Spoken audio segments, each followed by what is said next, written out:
السلام علیکم ورحمۃ اللہ وبرکاتہ۔ سامعین محترم، آج واقعہ کربلا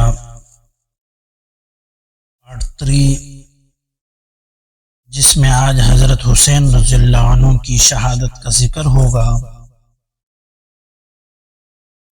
حضرت حسین رضی اللہ عنہ نے جب اپنے ساتھیوں کے سامنے تقریر فرمائی تو آپ نے ان سے یہ خطاب فرمایا کہ جو میں نے خواب دیکھا ہے، جو آپ صلی اللہ علیہ وسلم میرے خواب میں آئے ہیں، اس سے مجھے اندازہ ہوتا ہے کہ کل ہمارا آخری دن ہے۔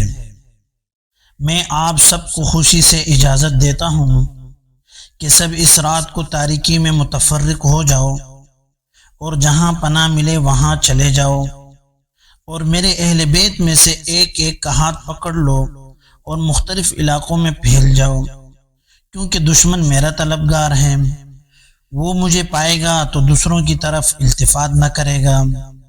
یہ تقریر سن کر آپ کے بھائی، آپ کی اولاد، آپ کے بھتیجے اور حضرت عبداللہ بن جعفر رضی اللہ عنہ کے صاحبزادے سب نے ایک زباں ہو کر یہ کہا کہ ہم ہرگز آپ کو چھوڑ کر نہیں جائیں گے۔ اس کے بعد امام حسین رضی اللہ عنہ نے بنو عقیل کو مخاطب کر کے فرمایا، تمہارے ایک بزرگ مسلم بن عقیل شہید ہو چکے ہیں، تمہاری طرف سے وہی ایک بندہ کافی تھا، تم سب واپس چلے جاؤ، میں تمہیں خوشی سے اجازت دیتا ہوں، آپ لوگ اپنے علاقے چلے جائیں، کیونکہ آپ لوگوں کا ایک بندہ شہید ہو چکا ہے۔ لیکن انہوں نے قسم کھائی کہ اللہ کی قسم، جس کی جان آپ کی جان ہم سب سے زیادہ عزیز ہے، ہم اس وقت تک آپ کو نہیں چھوڑیں گے جب تک ہماری جان میں جان ہے۔ آپ کی ہمشیرہ،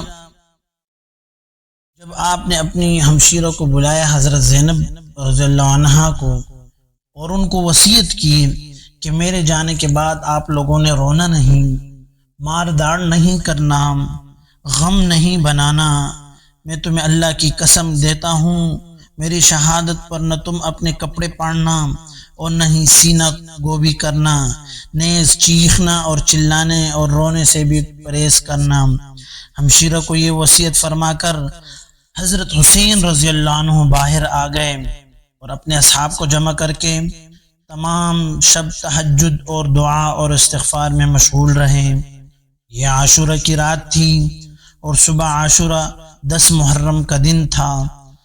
10ویں محرم جمعہ یا ہفتے کے دن فجر کی نماز سے فارغ ہوتے ہوئے حضرت عمر بن سعد لشکر لے کر حضرت حسین رضی اللہ عنہ کے سامنے آ گیا۔ اس وقت حضرت حسین رضی اللہ عنہ کے ساتھ کل 72 اصحاب تھے، جن میں سے 32 گھڑ سوار اور 40 پیدل تھے۔ چنانچہ آپ نے بھی اس کے مقابلے کے لیے اپنے اصحاب کی صف بندی کر لی۔ عمر بن سعد نے اپنے لشکر کو 4 حصوں میں تقسیم کر کے ہر حصے کا ایک امیر بنا لیا تھا۔ ان میں سے ایک حصے کا امیر حر بن زید تھا، جو سب سے پہلے 1000 کا لشکر لے کر حضرت حسین رضی اللہ عنہ کے مقابلے کے لیے بھیجا گیا تھا۔ حضرت حسین رضی اللہ عنہ کے ساتھ ساتھ چل رہا تھا، اس کے دل میں اہل بیت اطہار کی محبت کا جذبہ پیدا ہو چکا تھا۔ وہ اس وقت اپنی سابقہ کارروائی پر نادم اور توبہ کر کے حضرت حسین رضی اللہ عنہ قریب ہوتے ہوتے ایک بارگی گھوڑا دوڑا کر آپ کے لشکر میں آ ملا اور عرض کیا کہ میری ابتدائی غفلت اور آپ کو واپسی کے لیے راستہ نہ دینے کا نتیجہ اس صورت میں پیش آیا، آپ رضی اللہ عنہ کی کوئی بات نہ مانی۔ اگر میں یہ چاہتا تو ہرگز آپ رضی اللہ عنہ کو راستہ نہ روکتا۔ اب میں آپ کے ساتھ ہوں اور توبہ طائف ہو کر آتا ہوں، توبہ طائف قبول کیجئے اور میرے توبہ قبول کر کے قیامت کے دن میں اللہ کے رسول صلی اللہ علیہ وسلم کو کس منہ سے اپنی شکل دکھاؤں گا۔ جب حضرت حسین رضی اللہ عنہ نے سنا تو آپ نے کہا کہ بس اب آپ کی توبہ یہی ہے کہ ان کے خلاف لڑیں اور جان دے دیں۔ حضرت حسین رضی اللہ عنہ نے رؤسائے کوفہ کے نام لے لے کر جو بڑے بڑے سردار تھے ان کا نام لیا، اے شیس بن ربعی، اے حجاز بن احبر، اے قیس بن اشعث، اے زید بن حارث، کیا تم لوگوں نے کوفہ بلانے کے لیے مجھے خطوط نہیں لکھے تھے؟ لیکن یہ سب لوگ مکر گئے۔ حضرت حسین رضی اللہ عنہ نے فرمایا میرے پاس تمہارے تمام خطوط موجود ہیں۔ اس کے بعد فرمایا اے لوگو، اگر تم لوگوں کو میرا آنا پسند نہ تھا تو تم لوگوں نے مجھے یہاں کیوں بلایا؟ مجھے چھوڑ دیتے، میں وہیں رہتا، اور تاکہ میں کسی ایسی زمین چلے جاتا جہاں پر امن سے رہتا۔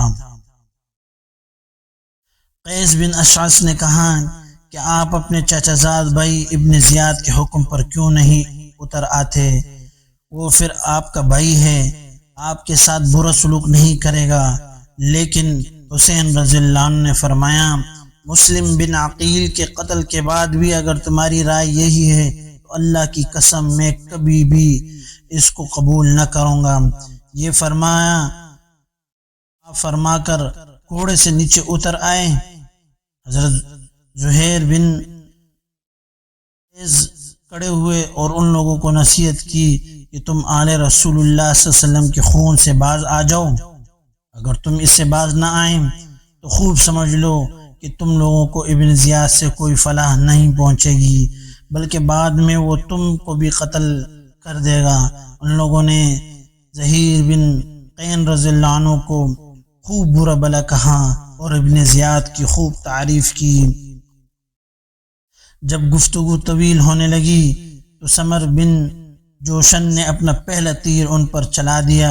اس کے بعد حر بن زید جو توبہ طائب ہو کر حضرت حسین رضی اللہ عنہ کے لشکر میں شامل ہو گئے تھے آگے بڑھے اور لوگوں کو مخاطب کر کے کہا اے اہل کوفہ، تم ہلاک و برباد ہو جاؤ، کیا تم نے ان کو اس لیے بلایا تھا کہ یہ ہلاک ہو جائیں؟ تم ان کو قتل کر دو۔ تم نے کہا تھا کہ ہم اپنا تن من دھن سب کچھ آپ پر قربان کر دیں گے، اب تم ہی ان کے قتل کے در پہ ہو گئے ہو۔ ان کو تم نے قیدیوں کی مثل بنا رکھا ہے، دریائے فرات کا جاری پانی ان پر بند کر دیا ہے، جیسے یہودی، نصرانی اور مجوسی سبھی پیتے ہیں، اور علاقے کی ذخیرہ اندوزی کے لیے بھی اس کو جمع کیا جاتا ہے۔ حضرت حسین رضی اللہ عنہ کے لیے بید پیاس سے مرے جا رہے ہیں، اگر تم نے اپنی اس حرکت سے توبہ نہ کی اور اس سے باز نہ آئے، یاد رکھنا کل قیامت کے دن میدان حشر میں اللہ تعالیٰ تمہارے اوپر پانی بند کر دے گا۔ اب حر بن زیاد بھی تیر پھینک چکے، وہ واپس آ گئے اور حسین رضی اللہ عنہ کے آگے کھڑے ہو گئے۔ اس کے بعد تیر اندازی کا سلسلہ شروع ہو گیا، پھر گمسان کی جنگ ہوئی، فریق مخاطب کی بھی کافی آدمی مارے گئے۔ حسین رضی اللہ عنہ کے بعض رفقا بھی شہید ہوئے۔ حر بن یزید نے حضرت حسین رضی اللہ عنہ کے ساتھ کھڑے ہو کر شدید قتال کیا اور بہت سے دشمنوں کو قتل کیا۔ اس کے بعد سمر نے چاروں طرف سے حضرت حسین رضی اللہ عنہ اور ان کے رفقا پر دعویٰ بول دیا، جس کا حضرت حسین رضی اللہ عنہ کے رفقا نے بڑی بہادری کے ساتھ مقابلہ کیا۔ وہ کوفہ کے لشکر پر جس طرف سے حملہ کرتے میدان صاف ہو جاتا۔ ادھر دوسری طرف عمر بن سعد نے جو کومک اور تازہ دم 500 گھوڑ سوار بھیجے، وہ مقابلے پر آ کر ڈٹ گئے، لیکن حسین رضی اللہ عنہ کے رفقا نے ان کا بھی نہایت جرت مندانہ انداز سے بہادری کے ساتھ مقابلہ کیا اور گھوڑے چھوڑ کر میدان میں پیدا آ گئے۔ اس وقت بھی حر بن یزید نے دشمنوں سے سخت قتال کیا، لیکن اب دشمنوں نے خیموں میں آگ لگانا شروع کر دی۔ حضرت حسین رضی اللہ عنہ کے اکثر و بیشتر ساتھی شہید ہو چکے تھے اور دشمن کے دستے آپ کے قریب پہنچ چکے تھے۔ حضرت ابو سمامہ سعیدی رضی اللہ عنہ نے حضرت حسین رضی اللہ عنہ سے عرض کیا، میری جان آپ پر قربان ہو، میں چاہتا ہوں کہ آپ کے سامنے قتل کیا جاؤں، لیکن دل یہ چاہتا ہے کہ ظہر کی نماز کا وقت ہو چکا ہے، نماز ادا کر کے اپنے پروردگار کے پاس جاؤں۔ حضرت حسین رضی اللہ عنہ نے بآواز بلند اعلان کیا کہ جنگ ملتوی کر دی جائے تاکہ ظہر کی نماز ہم ادا کریں۔ گمسان کی جنگ میں نماز ظہر کے اعلان کے بعد کی طرف کسی نے کان نہ لگایا۔ طرفین کی طرف سے شدید قتال و قتال برابر جاری رہا، یہاں تک کہ ابو ثمامہ سعیدی رضی اللہ عنہ نماز کی حسرت دل ہی دل میں لیے شہید ہو گئے، لیکن حسین رضی اللہ عنہ نے اپنے چند اصحاب کے ساتھ نماز ظہر صلاۃ الخوف کے مطابق ادا فرمائی۔ نماز ادا کرنے کے بعد حضرت حسین رضی اللہ عنہ پھر قتال شروع کر دیا۔ اب یہ لوگ آپ تک پہنچ چکے تھے، آپ کے سامنے آ کر کھڑے ہو گئے کچھ لوگ، اور سب تیر اپنے بدن پر کھاتے رہے یہاں تک کہ زخموں سے چور ہو کر وہ گر گئے۔ زہیر بن یقین آپ کی مدافعات میں سخت قتال کیے یہاں تک کہ وہ بھی شہید ہو گئے۔ اس وقت حضرت حسین کے پاس بجز اپنے چند گنے چنے رفقا اور کوئی نہ رہا تھا۔ بچے اور رفقا بھی خوب اچھی طرح سمجھ گئے کہ اب ہم نہ حضرت حسین رضی اللہ عنہ کی جان بچا سکتے اور نہ اپنی جان، اس لیے ہر شخص کی خواہش یہ ہوئی کہ حضرت حسین رضی اللہ عنہ نے ان کو بھاگ کر حضرت حسین رضی اللہ عنہ کو بھاگ کر سنبھالا، اور عمر بن سعد تلوار سے بخوبی واقف تھے، جس نے ان کے کونے سے ہاتھ کاٹا۔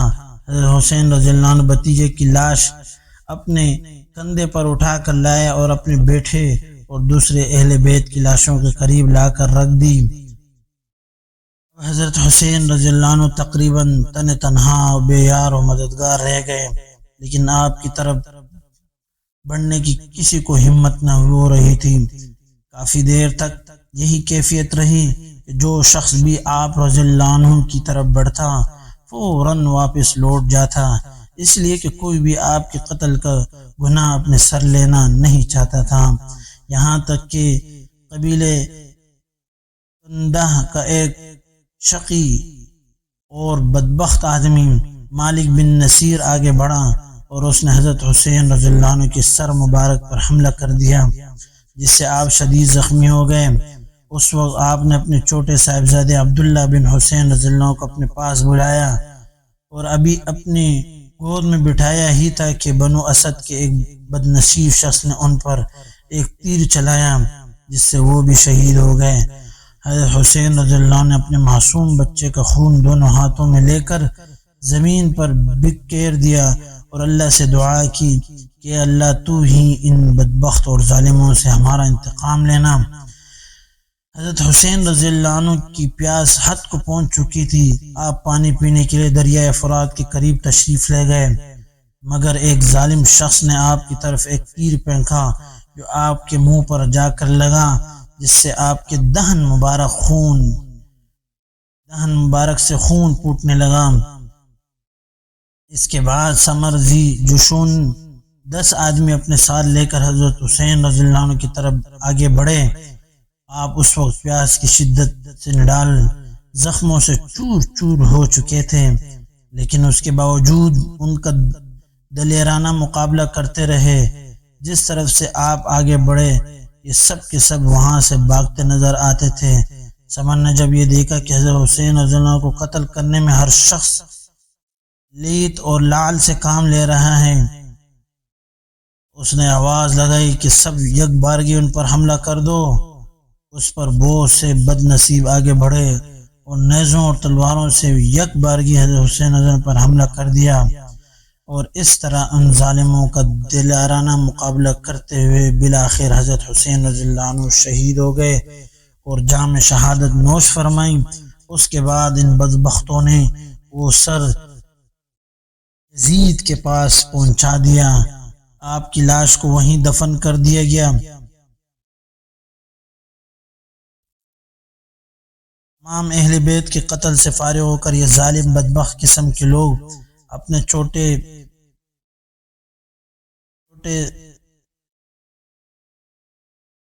والسلام. تو یہ واقعہ تھا واقعہ کربلا کا. لہذا سامعین محترم، اس طرح اگر آپ کو ویڈیو چاہیے واقعات اسلامی واقعات کی تو آپ کمنٹ میں بھی بتا سکتے ہیں کہ کون سا واقعہ آپ کو پسند ہے، اور ہم یہ ویڈیو آپ تک پہنچا رہے ہیں. اور آپ سبسکرائب کر لیجئے ہمارے چینل کو تاکہ آنے والی تمام ویڈیوز آپ کو بر وقت موصول ہوتی رہیں. والسلام.